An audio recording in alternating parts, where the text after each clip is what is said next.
You look like a graveyard. Like a graveyard? Yeah, I think the both of us do. What do you mean? We look like graveyards. Like a dead body. My tombstone's as big as yours. Oh. We're underdressed. Oh. I get Oh, it. what? I get it. What? Everyone says I'm underdressed. Okay. Sadhu's always well dressed in his copings.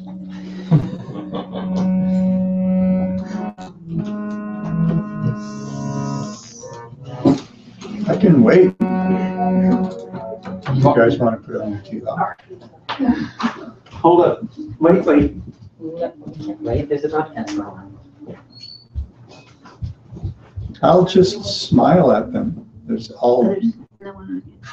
1,832 of them.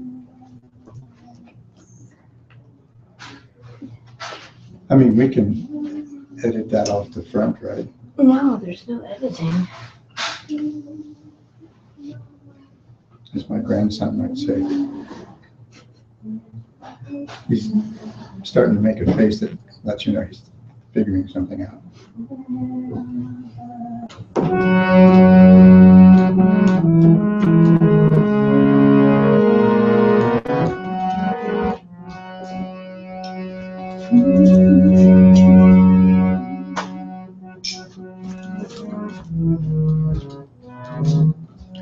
They're putting tilak on. Yeah. Post-cooking tilak.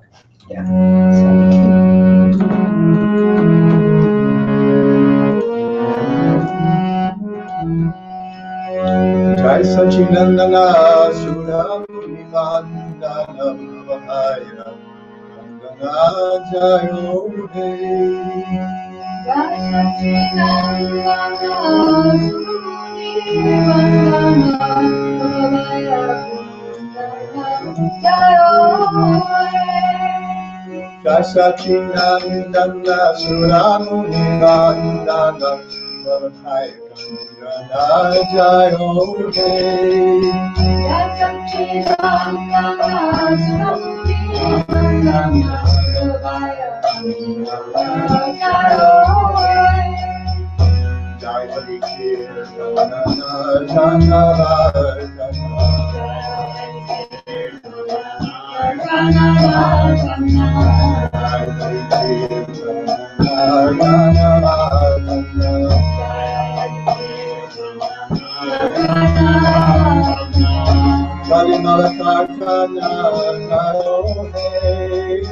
Jai Hari Kirtana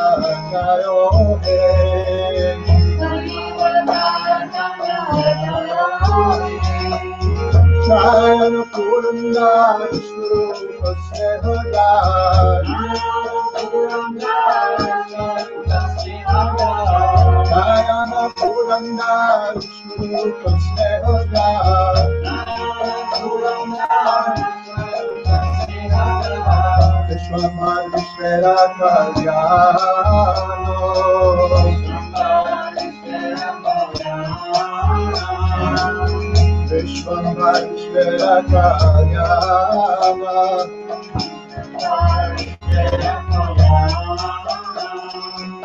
Jai Lakshmi Vishnu Priya Vishwan Bharti Ahya Jai Priya Krishna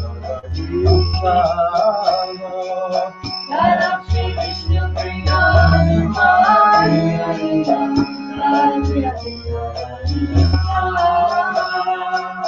Jai Lakshmi Vishnu Priya Vishwan Bharti Ahya Jai Priya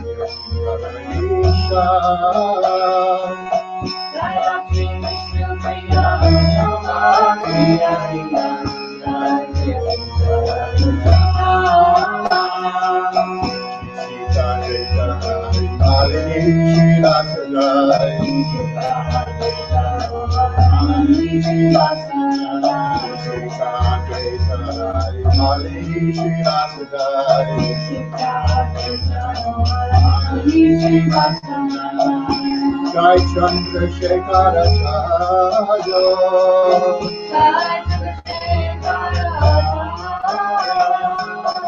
Jai Chandrasekhara Jaya.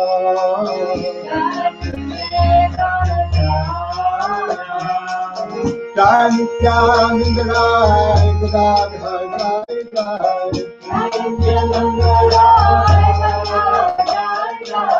Jai Nityananda Rai Gadadhar Jai Jai. Jai Haridas Namacharya.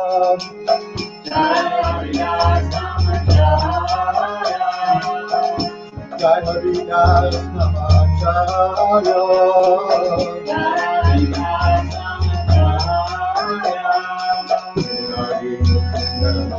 Premani Mahashai.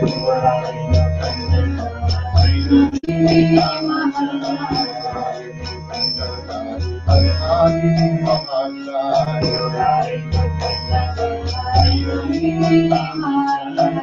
Jai Jata Prabhu Parishara.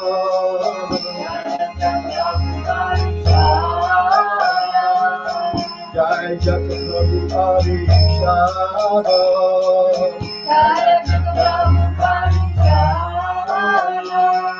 Vandi Savkarpai Amame Kripahoi. Vandi Savkarpai Amame Kripahoi. Bhakti Samashat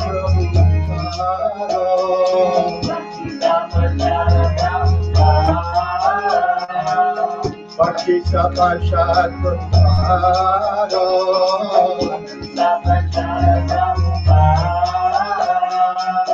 Jai Satyananda Suramuni Vandana Jaya Jaya Hey.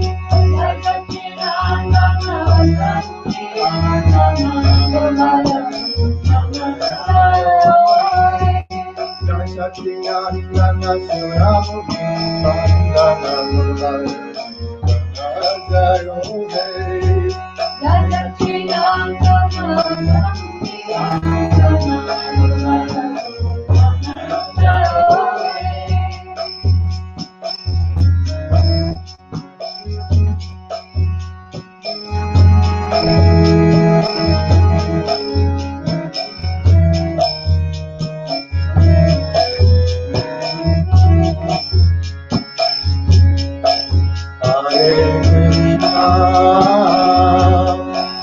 Hare Krishna,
Thank you for that. Shri Sachinandana Jai. Jai. Shri Hare Krishna Mahamantra ki Jai. Jai. Jai. Jai. Krishna.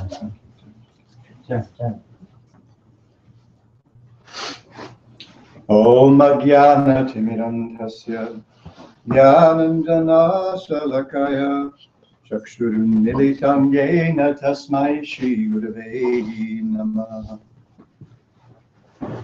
Mukhaṁ karoti vachalam bhangum langhayate girim jatkripatamaham vande Shri Gurum Dinataranam Shri Chaitanya Manobhishtam Stapitam Yena Bhutale Swayam Rupa Kadamahyam Dadati Swaparantikam Pancha Kalpa Tarubhyascha Kripasindhobhya Eva Cha Patitanam Pavanebhyo Vaishnavibhyo Namo Salud. So we have Krishna making one last point in glorification of his devotees, and then he'll answer the second part of Uddhava's question. Does anybody remember what Uddhava's question was? What is a devotee like? And What kind of service do you prefer? that's exactly right. What are your devotees like? And what kind of service do you like? So in text 33, Krishna says, Gyatva gyatva tayevaimam yavanyaschasmi adrishaha ajantyananya bhavena teme bhakta tamamataha. Says, my devotees may or may not know exactly who I am and how I exist. But if they worship me with unalloyed love, then I consider them to be the best of devotees. So Vishwanath Chakravarti Thakur points out that in this verse, there's one word that's kind of interesting, agyatva. Agyatva, lacking knowledge, inexperienced. So he makes the point that even if they're not particularly philosophically sophisticated, if devotees have unalloyed love for him, he accepts them as the best of devotees. He says, he calls them Bhakta Tama, the best of devotees. So you've got Uttara, better, and Uttama, best. You got the comparative and the superlative. So these are, in this sense at least, superlative devotees. Now he's going to make a further point about that after the next verses that we'll get, and we'll get to that perhaps next time. So then Krishna answers the second part of Uddhava's question. What kind of devotional service do you prefer? And his answer covers several verses. This is verses 34 through 41. My degrees were in English, so someone else will have to do the arithmetic. 7 verses. You're close. It's 8. 33 to 41 is 8. 34 to 41. Oh, it's 7. I'm lost. 7. We don't have to be very philosophically or mathematically sophisticated. If we have an alloyed love for Krishna, he considers us to be the best. He will consider us to be the best when we develop that love. So then he describes devotional service, the devotional service he likes. 7 verses. Fasten your seatbelts. Malinga madbhakta jana darshana sparshanarchanam paricharya stuti prabha gunakarmanukirtanam mutkata shravane shraddha madanudhyanamudhava sarvalabdho paharanam dasinatma nivedanam majanma karma kathanam mama parvanumodanam gita tandava vaditra goshtibhir madrihotsavaha yatra bali vidhanam cha sarvavarshika parvasu vaidiki tantriki diksha madhya vratadharanam mamarcha stapane shraddha swata samhatya chodyamaha Udyano pavana krida puramandira karmani samarjano pale pabhyam sekamandalavartanahi grihatsu shrushanam madhyam dasavadyat amayaya amanvitam adambitvam kritasya parikirtanam Apiti avalokam me no payunjan niveditum yadyadishta tamam loke yachati priyamatmanaha tattam nivedayam madhyam tad anantyaya kalpate. My dear Uddhava, one can give up false pride and prestige by engaging in the following devotional activities. Were there any that anybody recognized that they can remember after having gone through so many? Not crazy. Which one was that? It was which number? There's a word in there that's not crazy? Yeah, it's one of them. That's a form of devotional service, not being crazy? Oh, I said quality of the devotee. Something that you had said last. No, what I just read, the verses that I just read. Oh, I'm sorry. Okay.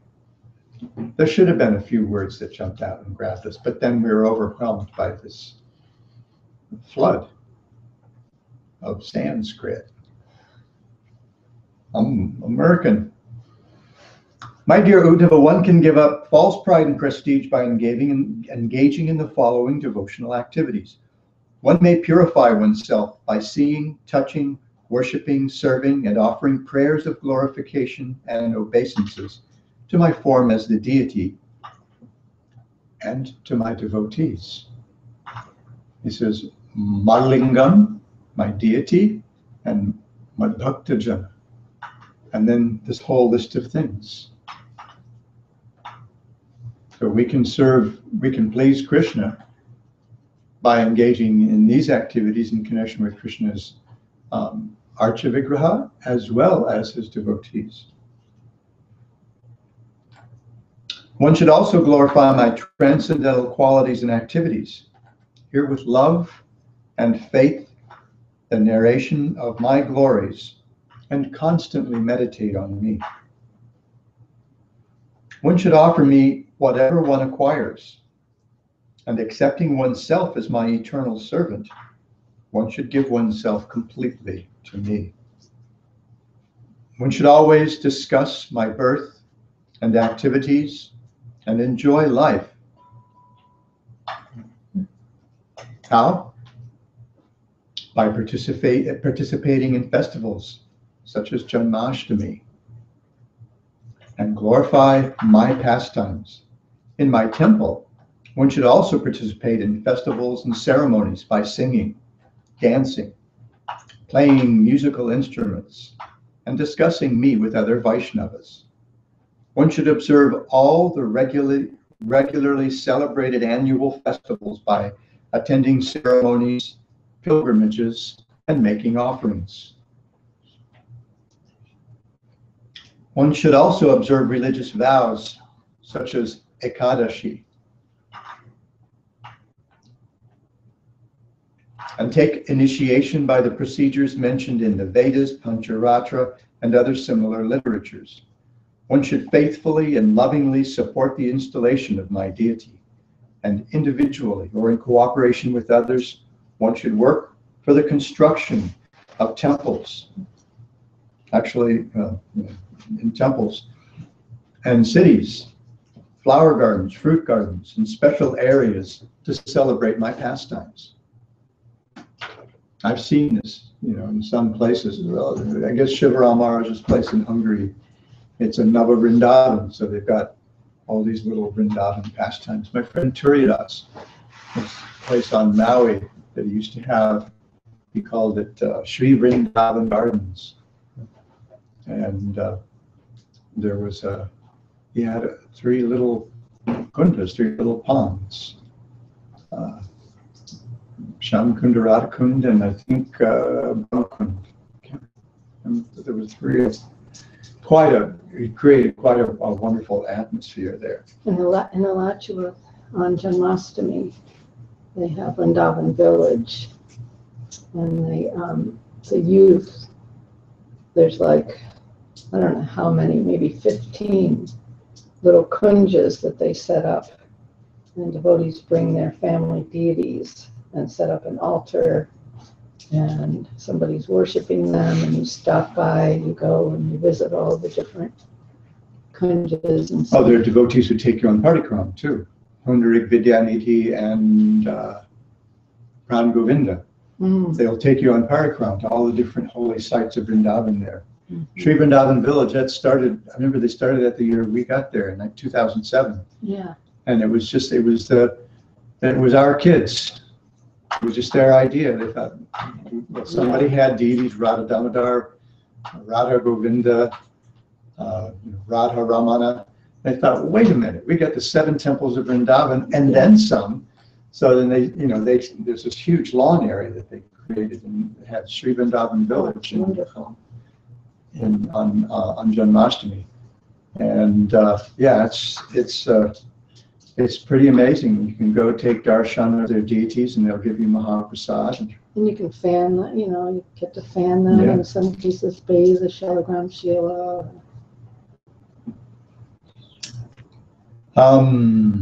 One should consider oneself to be my humble servant without duplicity, and thus should help to clean the temple, which is my home.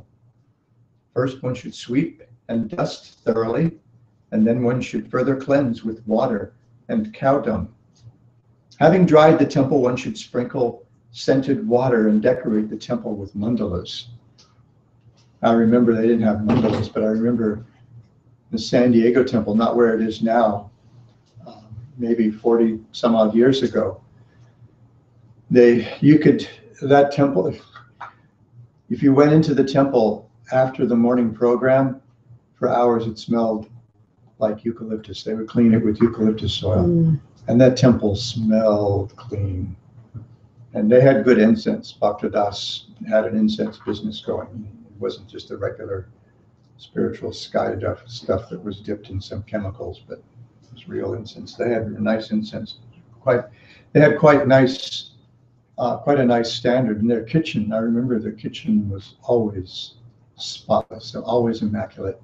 The woks were scrubbed inside and out after every use, and then oiled, so they were never rusty, and there was no crust on the outside of the woks, and they were always hung up there, scrubbed, and then dried, and then oiled and hung up.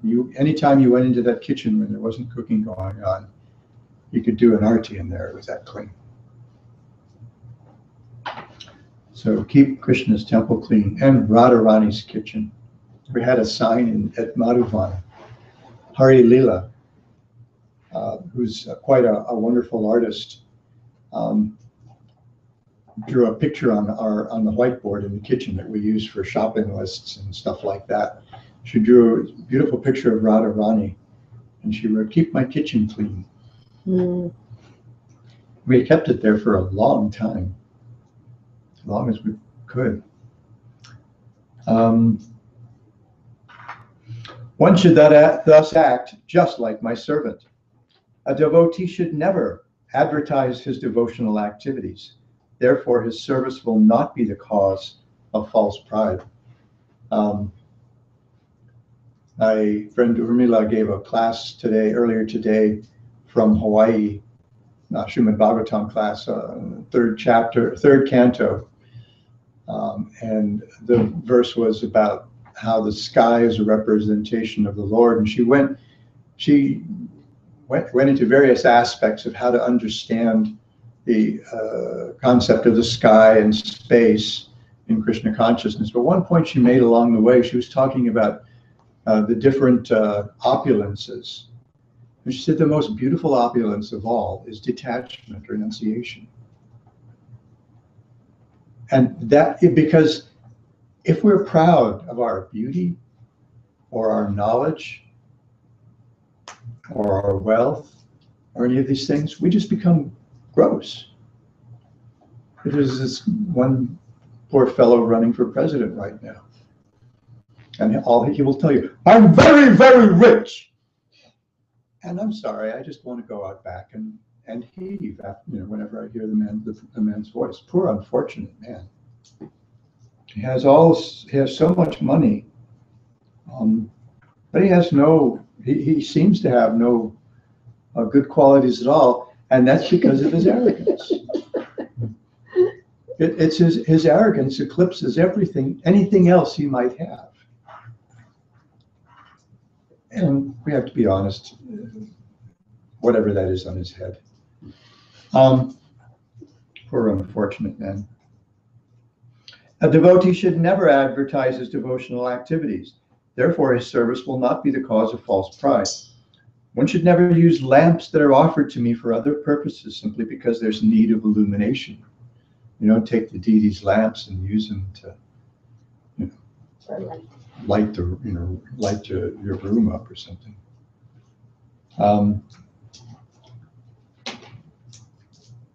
And similarly, one should never offer to me anything that has been offered to or used by others.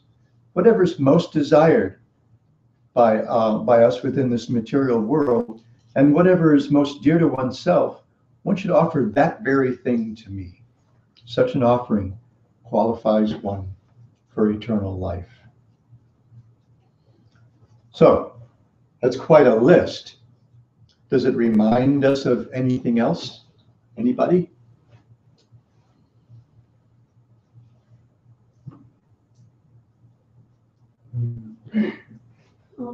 Nectar of devotion. Nectar of Devotion, which is a summary study of Srila Rupa Goswami's Bhakti Rasamrita Sindhu. It sounds like so many items of sadhana bhakti. It's how we engage our mind and our senses and even our ego in Krishna's service. How do we engage our ego in Krishna's service? By identifying ourselves as Krishna's servant. We don't want to, we don't advertise ourselves as some great whatever. But if we happily accept our position as Krishna's eternal servant, then that makes us very elevated. It can be very satisfying. So yeah, it does. It can remind us of the 64 main angas of bhakti, and it includes things like taking initiation, observing Ekadashi. I mean, this is an anga of bhakti. This is actually a devotional activity, observing Ekadashi, if we do it to satisfy Krishna. If we do it to gain some material piety or some kind of material gain, it's like Hiranyakashipu engaged in austerities, but his austerities, the goal of his austerities was to give him the power to subdue the entire universe, including Lord Vishnu. So that's not a very good motive. So depending on what our motive is, observing Ekadashi can either gain us piety or it can gain us bhakti. It can enhance our bhakti. So we purify ourselves by seeing, touching, worshiping, serving, and offering prayers of glorification and obeisances to the Lord's deity form and to the Lord's devotees. Right? This is Madbhakta Jana, my devotee people. So those are, and that's at the very beginning of his list. And at the very end of his list, offering what's dear to us, what's dearest to us, to Krishna. As long as it's actually sanctioned by the Shastras. Offering a 40, is that right? That's not, you're not going to find anything like that. Offering a what? 40 ounce of beer. 40 ounce can of beer. That's not going to be so satisfying. Bhakti Siddhanta Saraswati Thakur points out, he says people maybe wine is the dearest thing to them. Yeah, you can't offer that to Krishna. So you have to become a little purified by engaging in these other things. Now, what else does this remind us? How can we boil this down? Some way to condense this? Something Krishna says somewhere? Surrender unto me. All that you do, all that you offer. Bhagavad Gita. Yeah, it's Bhagavad Gita.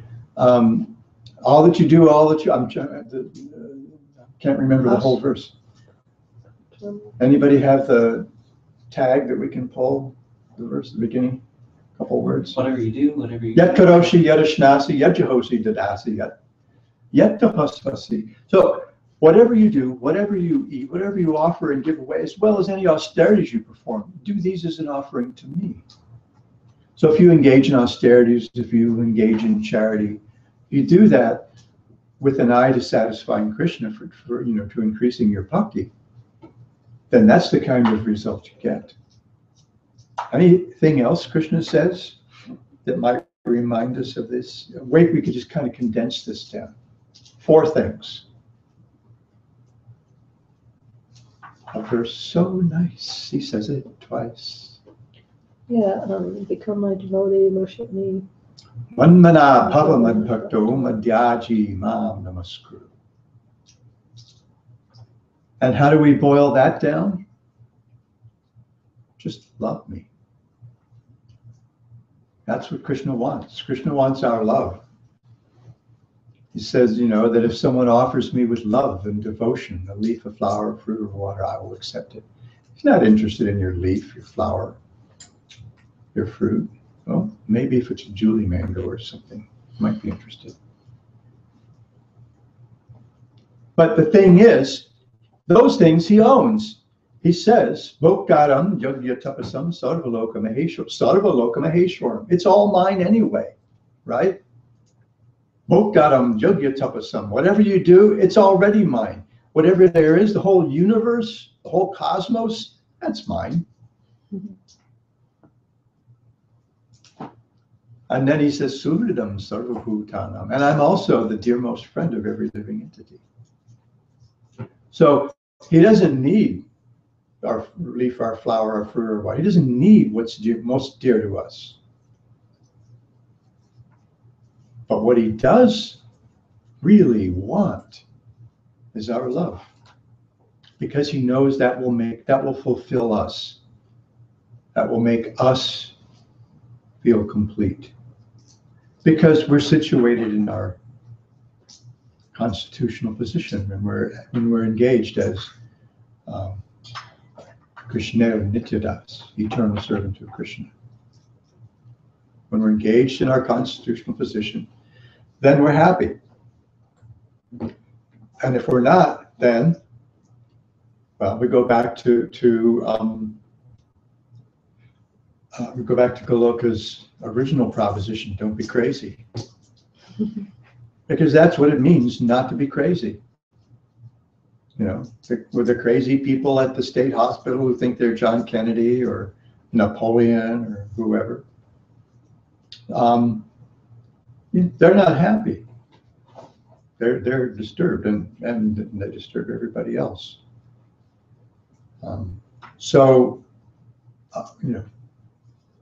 Don't be crazy. Just love me. Be happy.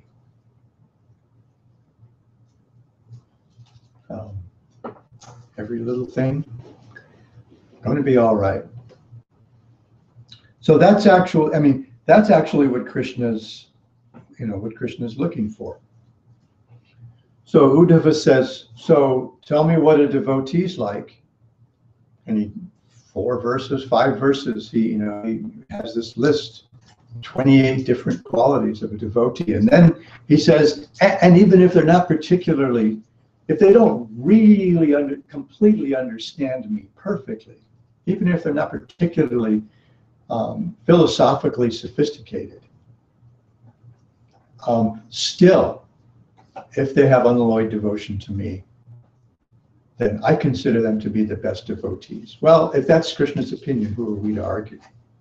We find somebody who's completely devoted to Krishna, then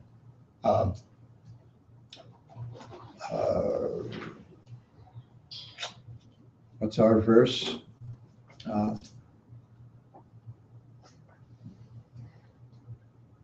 Even if one is engaged in the most abominable of activities, if he's solely devoted to me. Sudurachara. Apichet sudurachara. Sudurachara. Durachara, nasty behavior. Sudurachara. Really nasty behavior. Just disgusting, abominable. You don't even want to hear about it.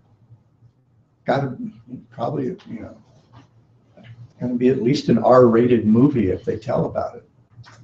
It's not going to be, you may find it on one of those cable stations, HBO or Showtime or something, but you're not going to see the story on, The Disney Channel. Huh? The Disney Channel. Yeah, you're not going to see it on the Disney Channel, that's for sure, or the Family Channel. But even if if someone's engaged in such activities, even if they, slide into, if their only real goal of life is serving Krishna, he says, sadhureva, they're certainly to be considered a sadhu. Why? Because I think they're sadhus. Because they're all about me. And that's what it means to engage in devotee, to be a devotee. To be a devotee of Krishna means you're all about Krishna. And devotional service means everything you do, it's all about Krishna. So, we worship, we do all kinds of service for the deity, we do all kinds of service for the devotee. We meditate, we find, as Srila Prabhupada, we rack our brains to find the ways and means to fix our minds on Krishna and to help others. I mean, why do we have big fancy Rath Yatra? Devotees have big fancy Rath Yatras or big festivals. It's to give other people facility. You could sit in your little Gunjan, Godruma Dweep, and chant 300,000 names a day, 192 rounds, and be perfectly happy in Krishna consciousness, except that that there's all those people out there who are missing Krishna consciousness. One devotee who gave up his service in Los Angeles many years ago, maybe 30-some years ago, almost 30 years ago. He said he was bored. It's the Los Angeles metropolitan area. There were 15 million people dying for lack of Krishna consciousness. And therefore, if we have any feeling for preaching, how can we be bored? 7.25 billion people on this planet, and human beings. And the reason they're suffering is because they're acting crazy. They're disconnected. So we do all these things to become Krishna conscious ourselves, and then we try to make others fortunate as well. It's like the point I've made about, if we read the Bhagavatam and Madhurya Kadambini, beginning of Madhurya Kadambini, to understand the nature of bhakti, and we see that one who gets bhakti is, what's our word? Very fortunate. Very fortunate. Very fortunate. Uti bhagya. Yes. We've got little smiley stamps that we're going to put it in the middle of your tilaks. So, Ati Bhagya. So when you're very fortunate, what do you do with that? You want to share it. You want to share it. You don't want to waste it. You don't want to hoard it. You want to share it. You're going for gold stars. So, that's those things are all very pleasing to Krishna as well. Krishna tells us in Bhagavad Gita also what's very pleasing to him. There's several verses where he says that someone who engages in these activities is very dear to me, very, very dear to me, he says. So, That's a good question. So we want to understand what those things are, and find the activities that we can engage in. Sumati has a question. Well, when you were talking about the Karoti verse, even one who's engaged in the most abominable activities. Mm-hmm. So, if somebody's like just all about Krishna, how can they engage in abominable activities? And how do we determine whether somebody's really about Krishna or whether it's what the goal of their life is. how can you Means know? they're not engaged in pursuing.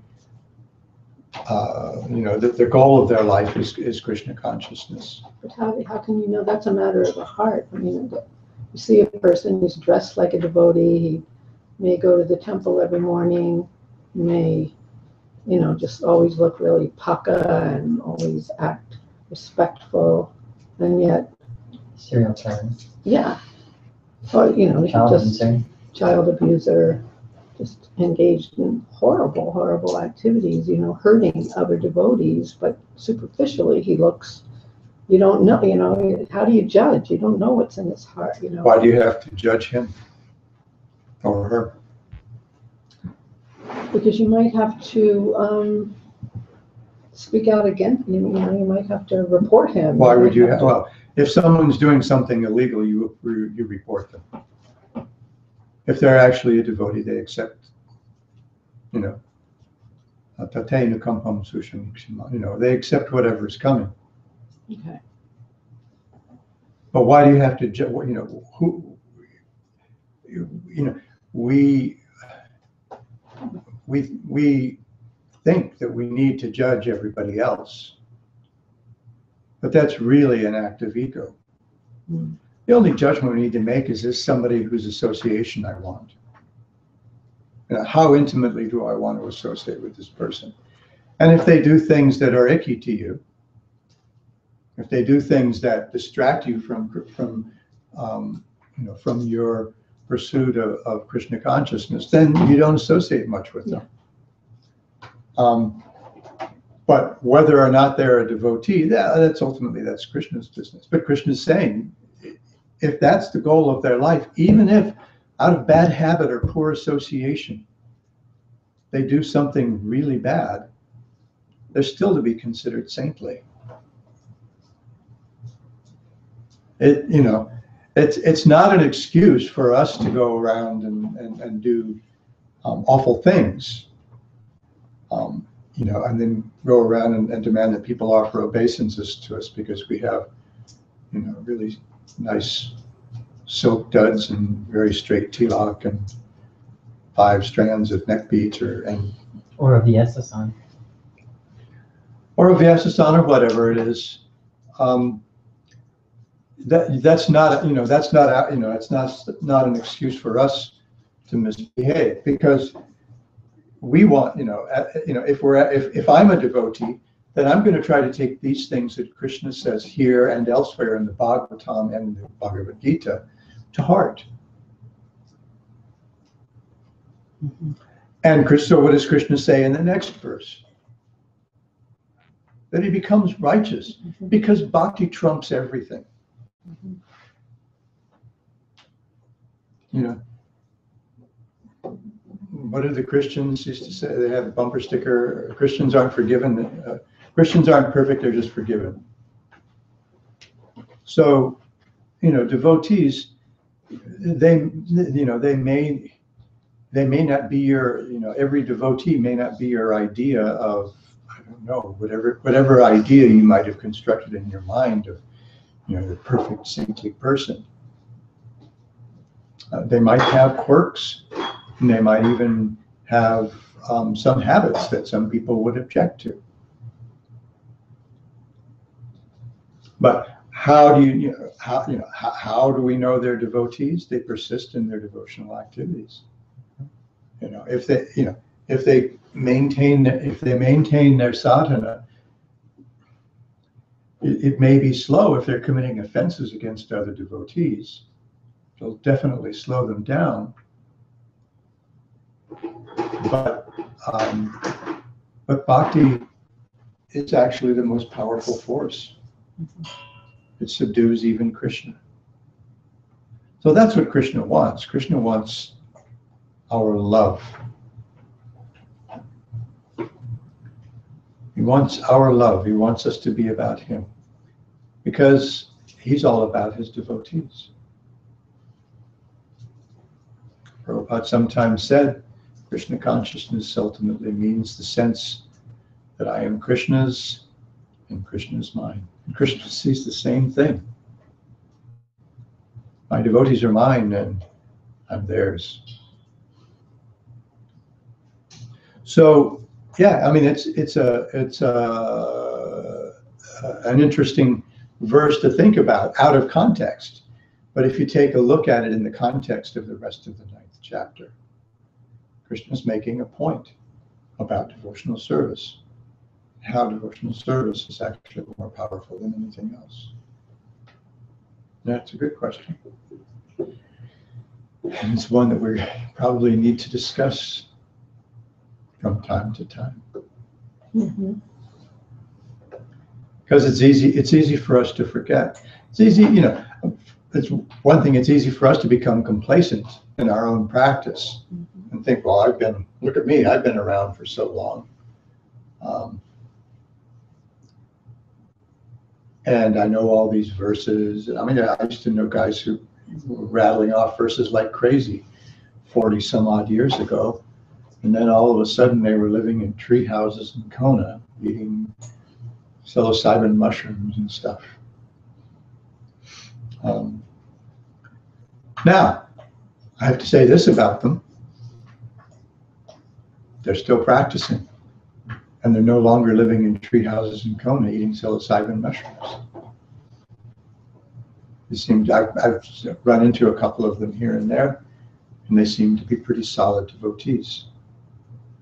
So devotees, you know, if we take a look, you know, if we study Madhurya Kadambini and we see the kinds of things that characterize unsteady sadhana, and then the kinds of problems that we can actually encounter as we make progress, and then the anarthas that come up, and if we're not, you know, if we don't have good association, and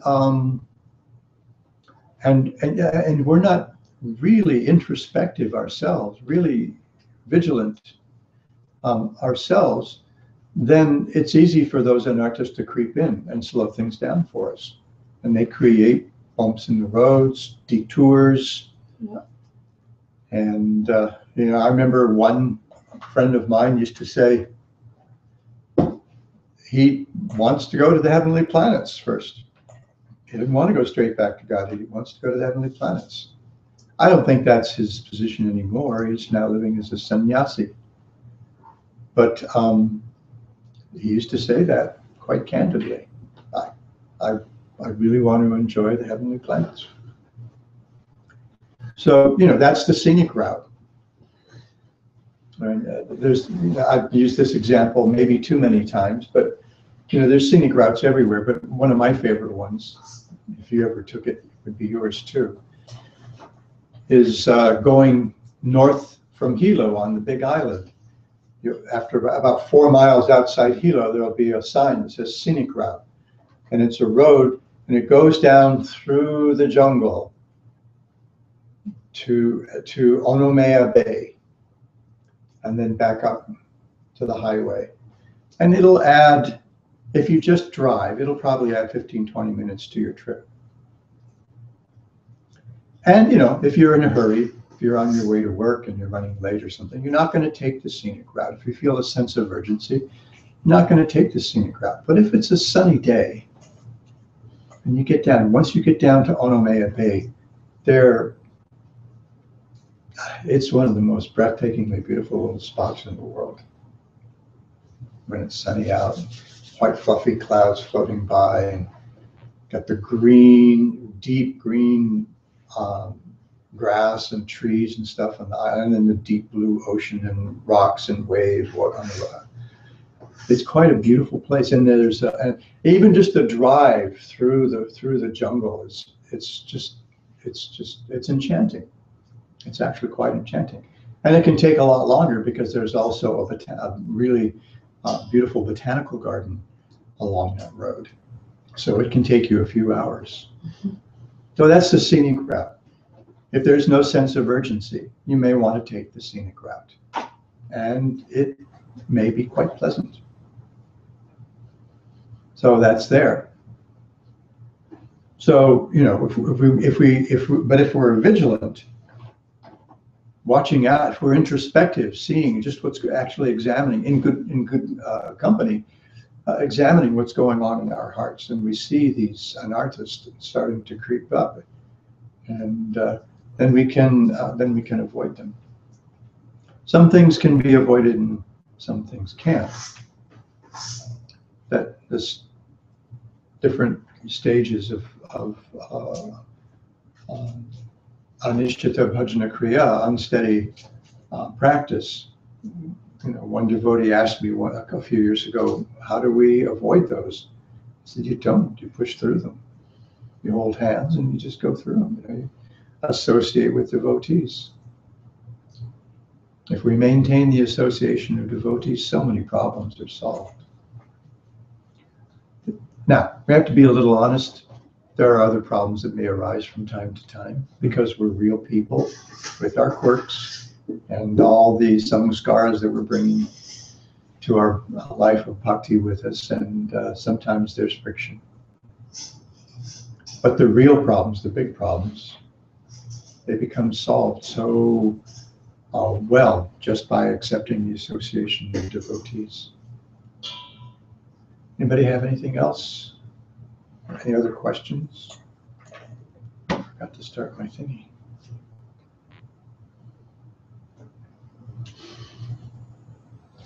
I had the same question as Sumati.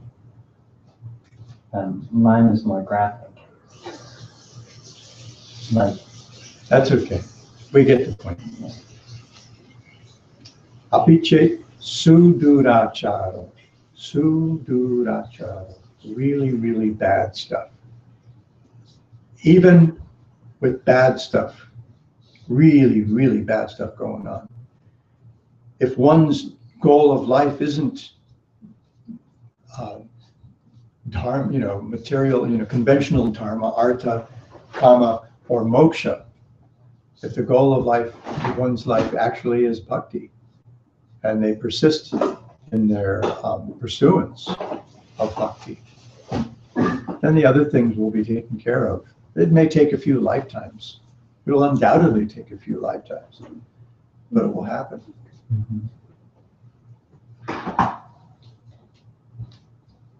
Okay. Grantarat Srimad Bhagavatam Ki Jai. Guru Bhakti Vritti Ki Jai. Ashram Swami Ki Jai.